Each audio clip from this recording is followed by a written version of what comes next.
14 minutes after 7 on WNTK 99.7 and 98.9 WUVR. You're listening to Live and Local in the Morning. Hey, you know, my wife recently took a firearms training class, and she was really into it. Now, she's somebody who knows, well, at least I used to have guns in the house before I got rid of them in case the IRS or any other federal agencies listening in got rid of them all. But my wife wanted to know more about the firearms that were in the house, how to handle them, how to carry them.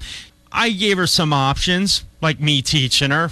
Well, that did not go over well. So we wound up finding a woman, and I don't know if I can say who it was because it was a private deal, but my wife felt that having a woman teach the class was very good. It was very helpful and took a lot of the mystique away, and they were able to communicate on a woman-to-woman level. With that being said, there's an organization called the Second Amendment Sisters. They advocate for firearms. They advocate for firearms safety. They'll teach you. They're as involved in the firearms industry and the firearms advocacy as any other group. Right now on the WNTK Newsline from the Second Amendment Sisters is Jenn Coffey. Good morning, Jen. How are you? Good morning, Bed. Nice to hear your voice again. Oh, thank you. I appreciate that. I always like a nice compliment in the morning.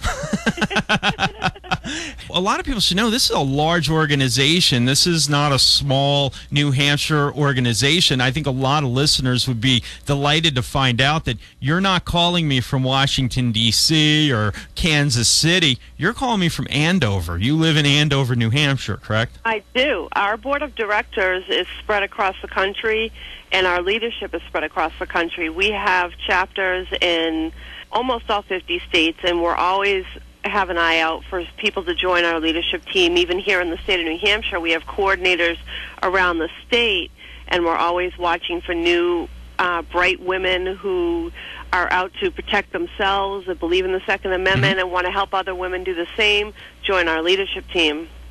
I think that some of the things I like about the Second Amendment Sisters, as a male, and I'm going to go here as a white straight male, sometimes I feel like the firearms issue becomes one of us against everybody else. It's well, if you just want to be an angry redneck, then go ahead, shoot your guns. In fact, the Mayors Against Illegal Guns, which will be holding their rally down in Concord today, they have that very condescending commercial with the guy with his finger on the trigger, using a fake Southern accent, and he says, well, you know, I love guns, but I think there should be some control. It's insulting, and sometimes I feel as though we're pigeonholed as white Southern redneck males. That's how they portray us, but that's not the case. More and more women are coming into the firearms I guess I don't know what you say, enthusiast group every day, and you guys are a perfect example of that. We are moms. Our president is a grandmother. We are sisters. We are cousins. We are aunts. We are daughters. And we believe in the right to protect ourselves, and a lot of us enjoy the shooting sport itself. It's not about guys, sorry. It's not about hunting, sorry, although there are some women who hunt. It's about the fact that some of us enjoy the sport of shooting, and some of us take up shooting to be able to protect ourselves. We don't want to be dependent on somebody else to save our lives. And we all know that picking up the phone isn't going to save your life. Well, yeah, and you know, you and I had talked off air a while back about something that is really an issue in areas like we live. You know, I live out in Enfield. We have pretty good police coverage. Andover's kind of a special situation. There's a lot of towns in New Hampshire and Vermont, for our listeners in Vermont, where you're under the jurisdiction of the state police. Somebody's trying to break into your house. You're not talking minutes. You're talking many minutes. No fault of the police. There's a lot of that. There's a lot of towns that don't have any police force at all. Andover, we do have a wonderful police force, and as an EMT, I've worked side by side with a lot of these guys, and they're great. But guess what? You can't expect the same guys to be on 24/7. They need to have a break and be home with their families. So sometimes we are covered by state police. And as an EMT, I've been on calls that I've been waiting for state police to arrive for anywhere from a half an hour to close to an hour to go in and see what's going on in a situation before we can go in as medical professionals to assist in whatever the situation may be. It might be a domestic type call, or it could be something that somebody is threatening. And that's no fault of the police. They're driving from Concord. There's only so fast that they can drive safely to get to us. Mm-hmm. And then if you go into the North Country, now how much farther are they traveling there? We live in rural areas. You need to be able to be prepared. And it's not just the human criminal element. I don't know if anybody else has called in, or any of your listeners have called in, but there's an awful lot of animal activity going on this year. I know that we've been concerned with some of what we've seen in our own area, that there's been some serious, pretty big cats out there, so to speak, that have been a little bit concerning. And if you're going to be out, doing yard work or out, taking a walk, you need to be able to defend yourself. You're not going to be able to outrun it, that's for sure. It's funny you mentioned that. Yesterday we had Andrew Timmons on. He's the Bear Project lead for the New Hampshire Fish and Game Department. Usually I tend to call the Fish and Game Department on stories I see and say, hey, you want to come on and talk about this?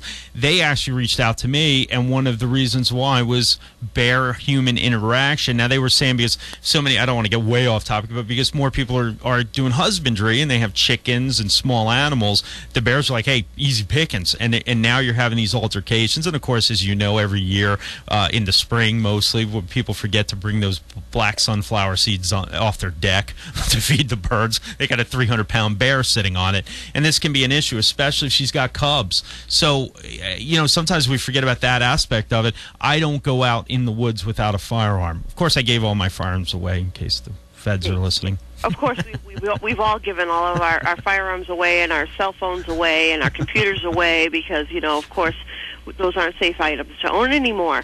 But we are getting way off topic. And yeah. I really want to do... Yep. If you'll allow me one moment, I really want to say publicly a big thank you to the Enfield Outing Club. Mm-hmm. These folks are amazing. They invited the Second Amendment Sisters in. They have been gracious. We have another shoot coming up there on June 22nd from 2 p.m. to 5 p.m., and our Epsom area coordinator and our Andover area coordinator especially, Sandy, has been working very hard to put these shoots together. And it's just so wonderful. Send them a thank you card, drop them a donation. They're at 378 Shaker Hill Road in Enfield, New Hampshire. They're just such a wonderful group of people to invite us out there. And the last shoot that we had out there, we actually had a number of brand new shooters that listened to your show and went, wow, this is great. I want to be with other women and give this a try. And they had a wonderful time. Now, I will say this, though. Second Amendment Sisters in New Hampshire has gotten to be quite large. Mm-hmm. So I would encourage people either contact me or go to the number 2, the letter A, sisters.net/NH, and follow the links there to sign up for our shoots, because we're at the point now where we have to have sign-ups because we've had so many women showing up. It's becoming overwhelming for our instructors. So we are signing people up ahead of time to make sure we have the appropriate number of instructors for safety. Safety comes first.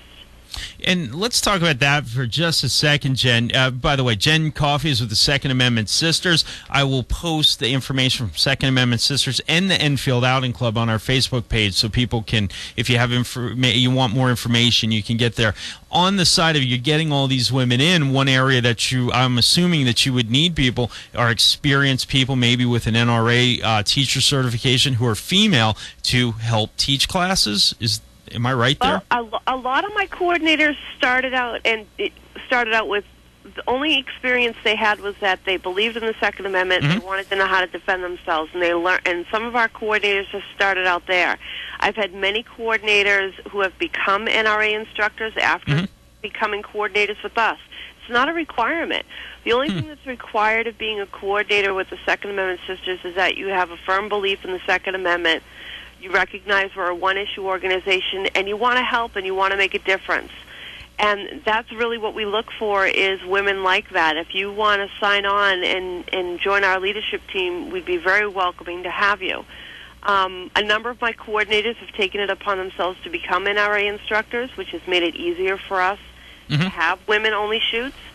We do have one shoot that occurs at Elkins Fish and Game, where we have a male and a female instructor or safety officer. So you can always find out ahead of time whether it's all female or if there is a mix. But our leadership itself is always 100% made of women.